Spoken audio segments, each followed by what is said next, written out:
I'm curious. I am curious. Curious. By nature. Welcome to Curious by Nature.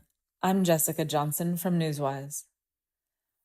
Take a deep breath in. Now exhale. Do you know what microscopic particles you release when you breathe out?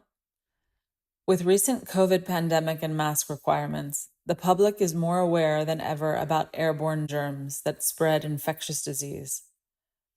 But what other information about our health could be contained in every breath we take? Today's guest searches for clues hidden in these exhaled particles that may help to diagnose lung diseases and even cancer. Dr. Loudig, welcome. Please introduce yourself. So thank you for having me. My name is Olivier Loudig. I'm a scientist at the Center for Discovery and Innovation, that is a member of the Hackensack Meridian Health Network.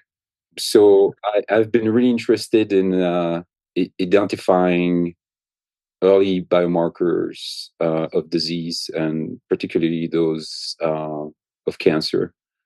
So I started in a different institution where we were looking at preserved tissues and looking back at early lesions to see if we could find, based on clinical history, biomarkers that were correlated to the development of breast cancer, for example.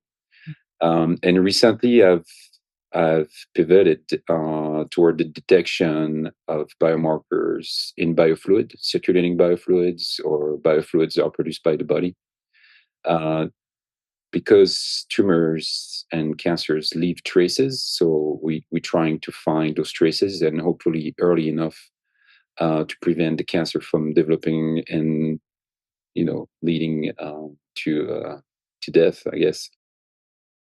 There's a lot of work to be done to develop tools to detect those biomarkers or those traces that, because we're trying to develop them for early detection, that will be sensitive enough to detect small traces. So you have, a lot of work that has been done on existing tumors or advanced tumors, treatment of those tumors, but early detection is not as prized because it's more challenging. And with developing technologies, we are able to go much earlier because we detect less amount of material, but it's the challenge.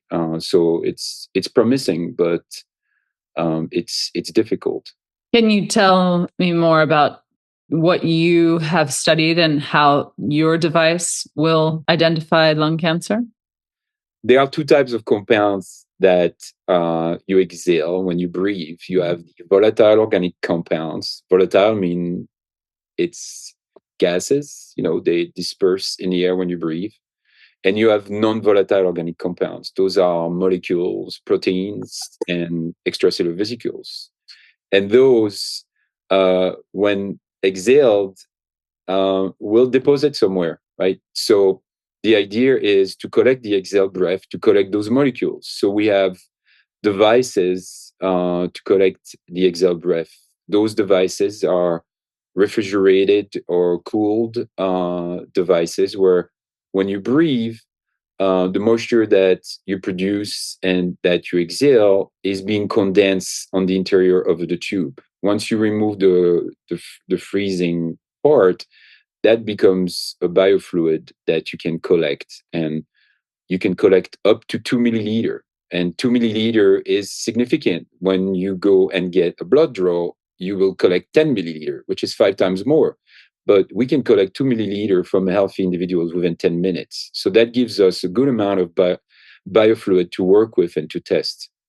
And to test because we're looking for those extracellular vesicles, those compounds, those nanoparticles that cell exchange. So you expect to have these nanoparticles that are from normal cells that are exchanged.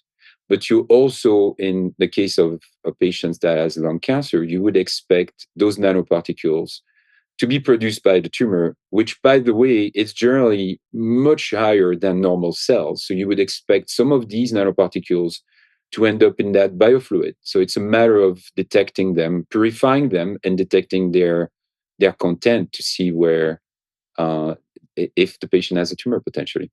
What are the next steps of this research? How can this be brought to people to be able to get this test in the future, and when? It's a matter of funding. It's a matter of attracting attention to this. I would describe it as this new field, because there's in science there are established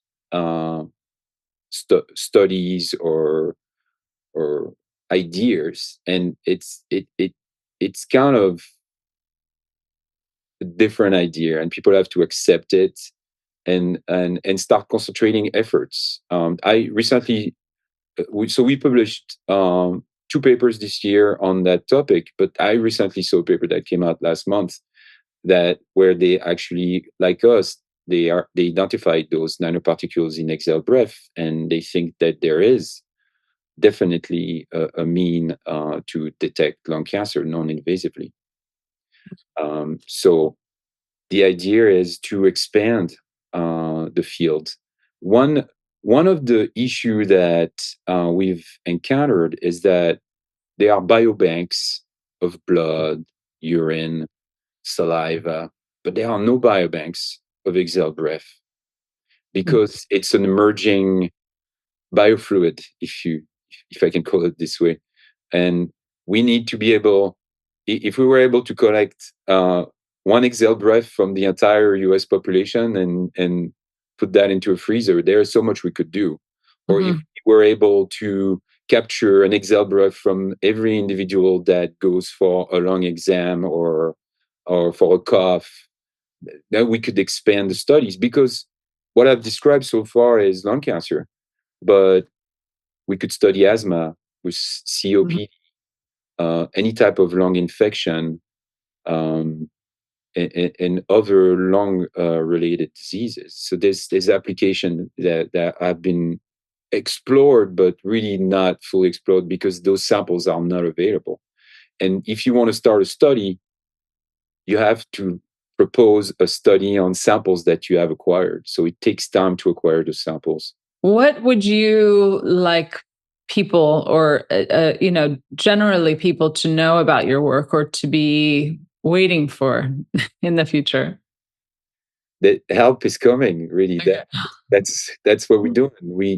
We're trying to make it accessible. We're trying to make it as early for detection as possible, so people can benefit from it. Because there's no fear to have the disease detected, because it will be detected early, so it can be treated easily rather than wait and make it really difficult or hard to treat. I guess I've heard in the past, if people really look into their bodies and possibly cancer cells that exist or possibly small tumors, there might be things that aren't necessarily life-threatening to them, right? So that an issue of, you might find something, but it isn't to the extent that necessarily you would do anything about, but maybe that is the option for someone to choose. So Yeah, that's actually that's very true. And I can make a parallel to this, but because I worked with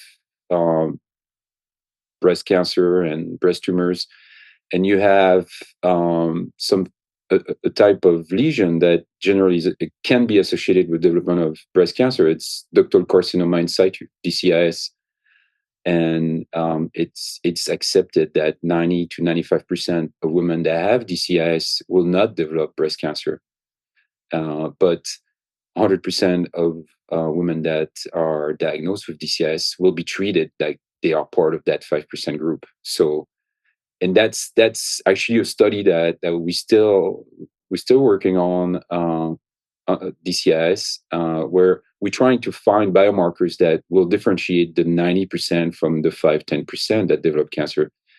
And there's so many variable, the environment, genetic factors, diet, that may influence the future of the lesion, that it's hard to predict. And we're working with smaller amount of material. tumors, when they develop, if you let them develop, you can get a lot of material. But for example, TCIS lesions, if they caught early, they're very small, so you only have a small amount of material to figure out what's in it that is useful for you to predict on the development of breast cancer.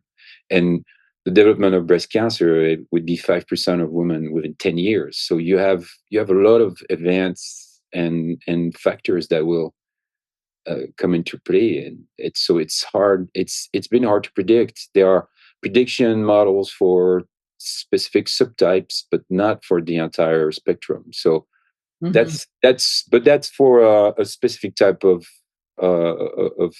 lesions in a specific type of cancer.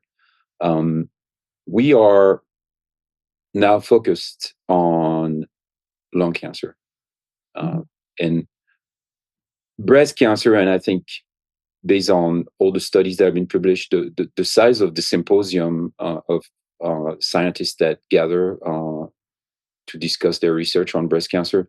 Breast cancer is probably one of the best, most studied cancer, and this is why it's caught so early.